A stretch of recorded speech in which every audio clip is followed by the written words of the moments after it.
இன்னைக்கு ரொம்ப சிம்பிளாக டேஸ்டியாக செய்யக்கூடிய சின்ன வெங்காய காரக்குழம்பு எப்படி செய்யுதுன்னு பார்த்துடலாமா? அதுக்கு ஃபஸ்ட்டு ஒரு கடாய் அடுப்பில் வச்சுட்டு கொஞ்சமாக எண்ணெய் ஊற்றி கடுகு போட்டு பொரிஞ்சதுக்கப்புறம் கொஞ்சமாக வெந்தயம் சின்ன சீரகம் சேர்த்துக்கோங்க. ஒரு கப்பு சின்ன வெங்காயத்தை குட்டி குட்டியாக கட் பண்ணி சேர்த்துக்கோங்க.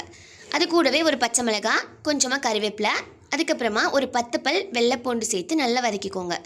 கொஞ்சம் வதங்கினதுக்கப்புறமா ஒரு மீடியம் சைஸ் தக்காளியை குட்டி குட்டியாக கட் பண்ணி சேர்த்துக்கோங்க. வதங்குறதுக்கு கொஞ்சம் உப்பு சேர்த்துக்கோங்க. இது கூடவே ஒரு டீஸ்பூன் அளவுக்கு தனி மிளகாய்த்தூள், அரை டீஸ்பூன் அளவு மஞ்சள் தூள், ஒரு 1.5 டீஸ்பூன் அளவுக்கு மல்லித்தூள் சேர்த்து கொஞ்சம் வதக்கிட்டு கொஞ்சமாக தண்ணி ஊற்றிக்கோங்க. தண்ணி நல்லா தளத்தலன்னு கொதிச்சதுக்கப்புறம் கொஞ்சமாக புளி கரைசல் சேர்த்துக்கோங்க. இது கூடவே நம்ம அரைச்சி வச்சுருக்க தேங்காய் பேஸ்ட்டையும் சேர்த்து நல்லா கிளறி நல்லா எண்ணெய் பிரிஞ்சு வர வரைக்கும் குக் பண்ணி எடுத்தோம்னா சூப்பரான சின்ன வெங்காய காரக்குழம்பு ரெடி. ஒரு அப்பளம் மட்டும் இருந்தால் போதுங்க, சாதத்தோடு சேர்த்து கிளறி சாப்பிடும்போது அவ்வளோ சூப்பராக இருக்கும். வீடியோ பிடிச்சிருந்துச்சுன்னா லைக் பண்ணுங்கள்.